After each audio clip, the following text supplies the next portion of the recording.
நடிகர் வடிவேலு வரலாறு. தமிழ் திரைப்படத்துறையில வைகை புயல் அப்படின்னு அழைக்கப்படுகிற வடிவேலு தமிழ் சினிமா உலகின் ஒரு புகழ்பெற்ற நகைச்சுவை நடிகர் மற்றும் பின்னணி பாடகர்.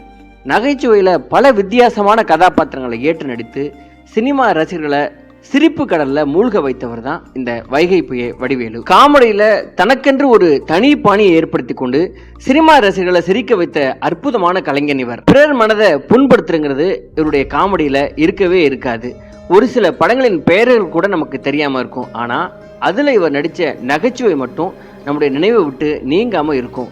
அடுத்தவர்களை சந்தோஷப்படுத்தி சிரிக்க வைப்பதில் கிடைக்கும் மகிழ்ச்சிக்கு ஈடு இணை எதுவும் இல்லைன்னு கூறலாம். அப்படி டிப்ரெஷன்ல இருக்கிறவங்களுக்கெல்லாம் இவரை ஒரு மருத்துவர்னே கூறலாம். கொரோனா காலகட்டத்திலலாம் கூட வடிவேலு காமெடி நடித்து தான் பல பேர் இந்த வாழ்க்கையில மகிழ்ச்சியை கொண்டு வந்தாங்க. இந்த வடிவேலுவின் ஆரம்ப காலகட்டம் அவ்வளவு மகிழ்ச்சியானதாக இல்லை. வடிவேலு ரொம்ப எளிய குடும்பத்தில் பிறந்தவர்.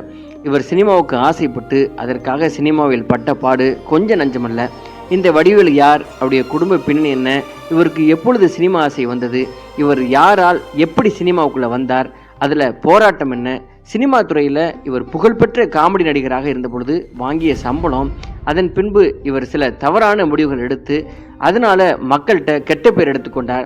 இவர் ஒரு கலைஞனாக மிகச்சிறந்த நடிகனாக இருந்தாலும் தனிப்பட்ட சில கெட்ட குணங்கள்னால இவர் மக்கள்கிட்ட கெட்ட பேர் எடுத்து வருகிறார். இப்படி வைகை புயல் வடிவேலு அவருடைய வாழ்க்கையில நாம தெரிந்து கொள்ள வேண்டிய ஏகப்பட்ட சுவாரஸ்யமான விஷயங்கள் இருக்கிறது. அவை எல்லாவற்றையும் நாம இந்த வீடியோவில் பார்க்கலாம். இது RS ராஜா டாக்கீஸ். இதுவரை இந்த சேனலை நீங்க சப்ஸ்கிரைப் பண்ணனா சப்ஸ்கிரைப் பண்ணிட்டு ஒரு லைக்கையும் போட்டுவாங்க.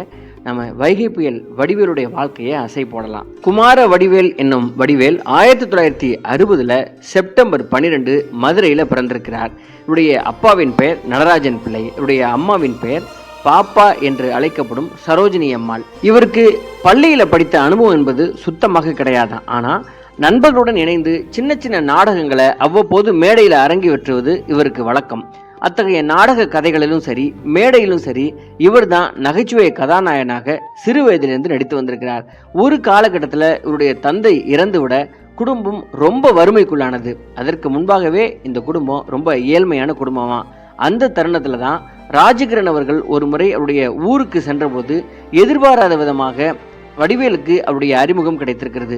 அதன் அடிப்படையில சென்னைக்கு வந்து சேர்ந்த வைகை புயல் அவர்கள் ராஜகிரனின் அலுவலகம் மற்றும் வீடு என அவருக்கு தேவையான எல்லா வேலைகளையும் பார்த்து அவருக்கு உதவியாளராக இருந்திருக்கிறார். 1991 கஸ்தூரி ராஜாவின் இயக்கத்துல ராஜகிரண் தயாரித்து கதாநாயகனாக நடித்த என் ராசாவின் மனசிலே என்ற திரைப்படத்துல முதலாக ஒரு நகைச்சுவை கதாபாத்திரத்துல நடிக்க வாய்ப்பு பெற்ற இவர் ஒரு பாடலையும் அதுல பாடியிருப்பார். போடா போடா புண்ணாக்கு என்ற பாடல் மூலம் திரையில தோன்றிய இவர் தன்னுடைய முதல் திரைப்படத்திலேயே ஒரு நடிகனாகவும் பாடகனாகவும் தன்னுடைய பெயரை தமிழ் சினிமாவில் ரொம்ப அழுத்தமாக பதிவு செய்தார்னு தான் சொல்லணும். அதன் பிறகு மற்றொரு தயாரிப்பாளர் நடராஜன் மூலம் 1992 RB உதயகுமார் இயக்கத்தில் சின்ன கவுண்டர் என்ற படத்துல கதாநாயகன் விஜயகாந்த் அவர்களுக்கு குடை பிடிக்கிற பண்ணையாள் கதாபாத்திரத்தில் இவர் நடித்தார். இந்த திரைப்படத்திற்கு பிறகு RB உதயகுமார் அவர்களால் பிரபு, கார்த்திக், கமல் என அந்த காலகட்டத்தில் தமிழ் சினிமாவை ஆட்சி செய்து கொண்டிருந்த கதாநாயகர்களின் அறிமுகம் இவருக்கு கிடைத்தது. அந்த இடத்துல இருந்தால் அவருடைய வளர்ச்சி ஆரம்பித்திருக்கிறது. சின்ன கவுண்டர் திரைப்படத்தினை தொடர்ந்து வரவு எட்டனா, செலவு பத்தனா, இளவரசன், சிங்காரவேலன், தேவர் மகன், காத்திருக்க நேரமில்லை, கிழக்கு சீமையிலே, நிலக்குயில், மகாராசன் என ஒரு வருடத்துல பல படங்களில் நடிக்க தொடங்கிய இவர் குறுகிய காலத்திற்குள் அந்த காலகட்டத்தில் அசைக்க முடியாத நகைச்சுவை அரசர்களாக விளங்கி கொண்டிருந்த கவுண்டமணி மற்றும் செந்தில் இந்த ஜோடியோட மூன்றாவது நகைச்சுவை நடிகராக கொஞ்சம் கொஞ்சமாக வளர்ந்து வந்து கொண்டிருந்தார். தொடக்கத்தில் அவர் நடித்த அரண்மனை கிளி, கோகுலம், காதலன், ராசகுமாரன், வாட்ச்மேன், பொங்கலோ பொங்கல், காலம் மாறி போச்சு, ராசையா, முத்து, நந்தவனத்தேரு, ஆனழகன், காதல் Desam, Sundara Purushan, mister Romeo, love birds, Ganga Gowri, Bharathi Kannamma, Tirupati Ezhumalai Venkatesa, விரலுக்கேத்த விக்கம், முதல்வன், வண்ணத்தமிழ் பாட்டு, கந்தா கடம்பா கதிர்வேலா, கூடி வாழ்ந்தால் கோடி நன்மை, பாட்டாளி போன்ற திரைப்படங்கள் இவர் ஏற்று நடித்த நகைச்சுவை கதாபாத்திரங்களை தமிழ் சினிமா ரசிகர்களிடையே பெரும் எதிர்பார்ப்பை பெற்று தந்தது. இந்த காலகட்டத்தில் தான் கொஞ்சம் கொஞ்சமாக கவுண்டமணி செந்தில் இந்த ஜோடி கொஞ்சம் கொஞ்சமாக பின்வாங்கி வடிவேல் இந்த முன்னணிக்கு வந்து கொண்டிருந்தார். ஒரு காலகட்டத்திற்கு பிறகு பல வெற்றி படங்களில் முக்கிய அங்கமாக விளங்கிய இவர் 2000வது ஆண்டுல சேரனின் இயக்கத்தில் வெளிவந்த வெற்றி கொடிக்கட்டு திரைப்படத்தில் பார்த்திபுடன் இணைந்து நடித்த நகைச்சுவை காட்சிகள் தமிழ் ரசிகர்களிடையே மாபெரும் கைத்தட்டலை பெற்று தந்தது. அந்த படங்கள்லாம் பார்த்திபன் வடிவேலு போட்டு டார்ச்சர் செய்வதும் அவருடைய கேள்விகளுக்கெல்லாம் என்ன பதில் சொல்றதுன்னு தெரியாம வடிவேலு முழிப்பதுமாக அந்த படங்கள் சூப்பர் ஹிட் அடித்தது. அதனை தொடர்ந்து 2001ஆம் ஆண்டு வெளிவந்த ஃப்ரெண்ட்ஸ் திரைப்படம் அவருக்கு மேலும் புகழை தேடி தந்தது. தமிழ் சினிமாவில் அனைத்து முன்னணி கதாநாயகருடன் சேர்ந்து பல திரைப்படங்கள் நடித்த அவரின் திரைப்பட வாழ்வில் 2003ஆம் ஆண்டு வெளிவந்த வின்னர் திரைப்படம் அவருடைய மாபெரும் திருப்பத்தை ஏற்படுத்தியது. அந்த திரைப்படத்தில் இடம்பெற்ற அனைத்து நகைச்சுவை காட்சிகளும் சிறியவர் முதல் பெரியவர் வரை என அனைவரையும் ரசிக்க வைத்தது. இந்த படத்தை இயக்கியவர் சுந்தர்சி. வின்னர் படத்தின் காமெடி ட்ராக் எழுதியவர் இயக்குனர் பூபதி பாண்டியன். இந்த படத்துல வருத்தப்படாத வாலிபர் சங்கம் என்ற ஒன்றை அமைத்து கைப்புள்ள என்ற கதாபாத்திரத்தில் அவர் செய்த நகைச்சுவைகள் உண்மையிலேயே நகைச்சுவையின் உச்சத்திற்கு கொண்டு சென்றது எனலாம்.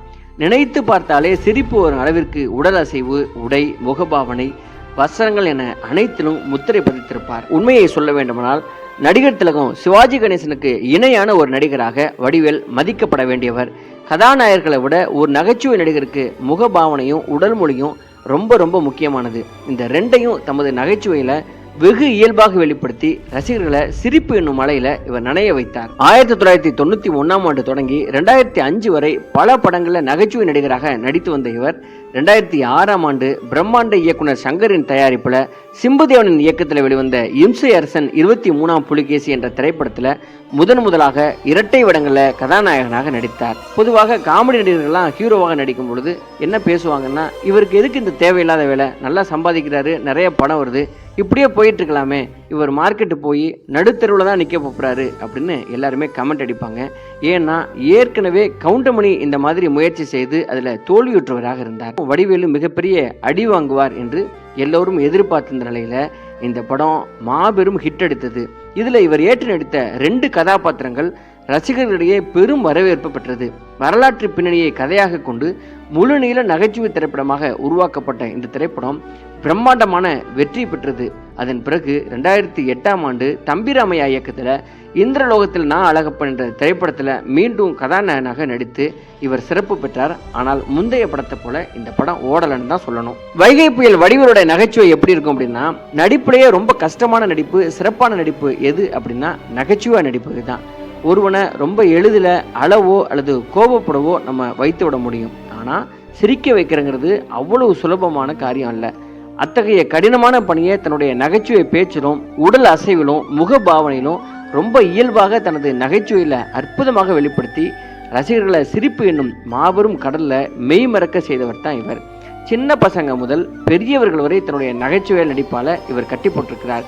இவரின் வசனங்களை மக்கள் நிஜ வாழ்வில் பயன்படுத்தி மிக மோசமான தருணங்களை கூட நகைச்சுவையாக்கி கொள்ளும் அளவிற்கு மாபெரும் தாக்கத்தினை இவர் மக்களிடையே ஏற்படுத்தினார். குறிப்பாக கதாநாயகர்கள் பஞ்சு டயலாக் பேசுவாங்க. ஆனால் வடிவேலுவின் நகைச்சுவையில் உதிர்த்த அத்தனை வார்த்தைகளும் பஞ்சு டயலாக்கை தாண்டி வரவேற்பு பெற்றது என்று சொல்லலாம். இவர் ஏறக்குறைய 10 வருடமாக இந்த திரைத்துறையை விட்டு படம் இல்லாமல் வீட்டில் இருந்த போது கூட இவரை மக்கள் மறக்கவே இல்லை.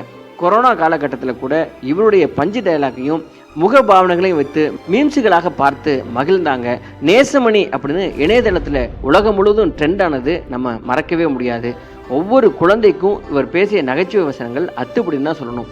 இதை விட ஒரு நடிகனுக்கு வேறு என்ன விருது கொடுத்து நம்ம பெருமை சேர்க்க முடியும்? வைகை புயல் வடிவேலு நடித்த முக்கியமான கேரக்டர்கள் வீச்சர்வா வீராசாமி, சூனாப்பானா, வைப்ரேஷன் வடிவேலு, செட்டப் செல்லப்பா, தீப்பொறி திருமுகம், நாய்சேகர், ஸ்னேக் பாபு, படித்துறை பாண்டி, என்கவுண்டர் ஏகாம்பரம், பாடி சோடா, கந்துவட்டி கருப்பு, வண்டு முருகன், அலர்ட் ஆறுமுகம், ஸ்டைல் பாண்டி போன்ற பல கதாபாத்திரங்கள் மூலம் ரொம்ப சாதாரணமான மனிதர்களை இவர் திரையில வெளிப்படுத்துவார். இவர் நடிக்கிறாரு அப்படின்னே நம்ம நினைக்கவே முடியாது. இவ்வளவு உண்மையாக திரையில இவர் தெரிவது அப்படிங்கிறது தான் இவருடைய தனிச்சிறப்புன்னே சொல்லலாம். வைகை புயல் வடிவேலு அவர்கள் அசாத்தியமான நடிகர். அவர் மிகச்சிறந்த பாடகர். ரொம்ப ஹை பிச்சில் ஒரு தேர்ந்த பாடகரை போல பாடக்கூடியவர். இவர் பாடிய சில சூப்பர் ஹிட் பாடல்கள் எட்டனா இருந்தா எல்லாமே என் ராசா படத்துக்காக இந்த பாட்டை பாடினார். சிரிப்பு வருது சிரிப்பு வருது வெற்றி கொடுக்கறதுக்காக இவர் பாடினார். ஊனோ ஊனோ பொற்காலம் படத்திற்காகவும், போடா போடா புண்ணாக்கு என் ராசாவின் மனசிலே படத்திற்காக பாடினார். வாடி பொட்ட புள்ள வெளியே காலம் மாறி போச்சு படத்திற்காக, ஆடிவா பாடிவா இம்சை அரசன் 23ஆம் புலிகேசிக்காக, கட்டுனா அவளை கட்டணுண்டா ஜெயசூர்யா படத்துக்காக, விக்கலு விக்கலு பகவதி படத்துக்காக, ஏக்தோ தீனடா கூடி வாழ்ந்தால் கோடி நன்மைக்காக, மதுரக்கார விவேக்கு லூட்டி படத்துக்காக, 4 அடி 6 என் புருஷன் குழந்தை மாதிரி படத்துக்காக இவர் பாடிய பாடல்கள். எத்தனை நூற்றாண்டு ஆனாலும் மறக்க முடியாத வைகை புயல் வடிவேலு அவருடைய நகைச்சுவை வசனங்கள். ஐயா, நான் ஒரு காமெடி பீஸுங்க, இப்பவே கண்ணை கட்டுது, ஏண்டா இன்னுமா இந்த ஊர் நம்மளை நம்பிக்கிட்டு இருக்குது, என்ன சின்ன புள்ளத்தனமா இருக்குது, வேணாம் வேணாம் வலிக்குது, அழுதுடுவேன், இது தெரியாம போச்சே, மாப்பு வச்சிட்டங்கய்யா ஆப்பு, ஏன் நல்லா தானே போயிட்டு இருக்கு, போவோம் என்ன பண்ணிடுவாங்க, முடியலை, என்னை வச்சு காமெடி கீமெடி பண்ணலையே, நான் அப்படியே ஷாக் ஆயிட்டேன், ஆகா ஒரு குரூப்பா தாயா அலையிறாங்க, கக்க போ, ஆணியே புடுங்க வேண்டாம், பட் எனக்கு அந்த டீலிங் பிடிச்சிருக்கு, என்ன உள்ளத்தனம், பில்டிங் ஸ்ட்ராங்கு பேஸ்மெண்ட்டும் வீக்கு, எதையும் பிளான் பண்ணாமல் பண்ணக்கூடாது, ஓப்பனிங் நல்லா தான் இருக்குது ஆனால் ஃபினிஷிங் சரியில்லையே, ரிஸ்க் எடுக்கிறதெல்லாம் நமக்கு ரஸ்க்கு சாப்பிட்ற மாதிரி, ஒரு சிறிய புறாக்கு போரா பெரிய அக்கப்போராவாக இருக்குது, நான் ரவுடி நான் ஜெயிலுக்கு போகிறேன், சண்டையில் கிளியாத சட்டை எங்கே இருக்குது, வடை போச்சே தம்பி, டீ இன்னும் வரலை, உசுப்பேத்தியே உடம்ப ரணகலம் ஆக்கிட்டாங்களே, அவும் எவ்வளவு அடித்தாலும் தாங்குறான்டா, ரொம்ப நல்லவன்டா, இந்த கோட்டை தாண்டி நீ வரக்கூடாது, நானும் வரமாட்டேன், பேச்சா இருக்கணும், ஆரம்பிச்சிட்டாங்க, ஒரு ஆணியும் பிடுங்க வேணாம், ரைட்டு விடு, எவ்வளோ நேரம்தான் வலிக்காத மாதிரியே நடிக்கிறது என பல நகைச்சுவை வசனங்கள் அனைத்து தரப்பு ரசிகர்களிடையே மாபெரும் தாக்கத்தை ஏற்படுத்தியது. எல்லா காலகட்டத்திலையும் இந்த வசனங்களை பயன்படுத்தக்கூடிய அளவுக்கு குழந்தைகளிலிருந்து வயதானவர்கள் வரைக்கும் இதை பயன்படுத்தியே ஆகணுங்கிற அந்த சூழலை இவர் உருவாக்கி விட்டார். NS Krishnan, Chandrababu, Surulirajan, TS Balaiah, VK Ramasamy, Nagesh என தொடங்கி கவுண்டமணி செந்தில், விவேக் சந்தானம் என பல நகைச்சுவை நடிகர்களை தமிழ் திரைப்படக்களம் சந்தித்துள்ளது. ஒவ்வொருவரும் ஒவ்வொரு காலகட்டத்தில் சிறப்பு பெற்ற நகைச்சுவை நடிகர்கள். ஆனால் சமகாலத்தில் அனைவரையும் கவர்ந்த நகைச்சுவை நடிகர், எல்லா காலகட்டத்திலையும் ரசிக்கக்கூடிய திறமை பெற்றவர்னா அது வைகை புயல் வடிவேலு மட்டும்தான். ஏறக்குறைய ஒரு 20 ஆண்டு காலமாக இந்த தமிழ் சினிமாவை ஆண்டு கொண்டிருந்த வைகை புயல் வடிவேலு ஒரு இடத்துல தான் சறுக்கினார். அது எந்த இடம்னா 2011ஆம் ஆண்டு நடந்த தமிழக சட்டமன்ற தேர்தலில் திமுகவிற்கு ஆதரவாக தமிழகம் முழுவதும் பிரச்சாரத்தில் ஈடுபட்டார். குறிப்பாக தேமுதிக தலைவர் விஜயகாந்தை கடுமையாக விமர்சித்து பேசினார். ஆனால் தேர்தலில் திமுக கட்சி தோல்வியை தழுவியதால் மாபெரும் சிக்கலுக்குள்ளான வடிவேலு அவர்கள் தேர்தல் முடிவுக்கு பிறகு சுமார் 20 மாதங்களுக்கு மேல சினிமாக்களிலும் பொது நிகழ்ச்சிகளிலும் பங்கேற்காம ஒதுங்கியே இருந்தார். சினிமா துறையில இவரை வளர்த்து விட்டவர்கள் 2 பேர். ஒருவர் ராஜ்கிரண், இன்னொருவர் கேப்டன் விஜயகாந்த் அவர்கள். கேப்டன் விஜயகாந்தோடைய வீட்டிற்கு அருகிலேயே வீடு கட்டி வாழும் இந்த வடிவேலுக்கும் கேப்டன் அவர்களுக்கும் கார் நிறுத்துவதில் சின்ன மோதல் வந்ததாக சொல்றாங்க. அதற்கு முன்பாக ஒரு ஷூட்டிங் ஸ்பாட்ல ராஜ்கிரனுக்கு வடிவேல் செய்த சிறு உதவியை தம்பட்டம் அடித்து பேசிய போது அதை கேட்ட கேப்டன் வடிவேலுவை அறைந்தாராம். அந்த படத்திலிருந்து தான் கேப்டனுக்கும் வடிவேலுக்கும் பிரச்சனையானதாக சொல்றாங்க.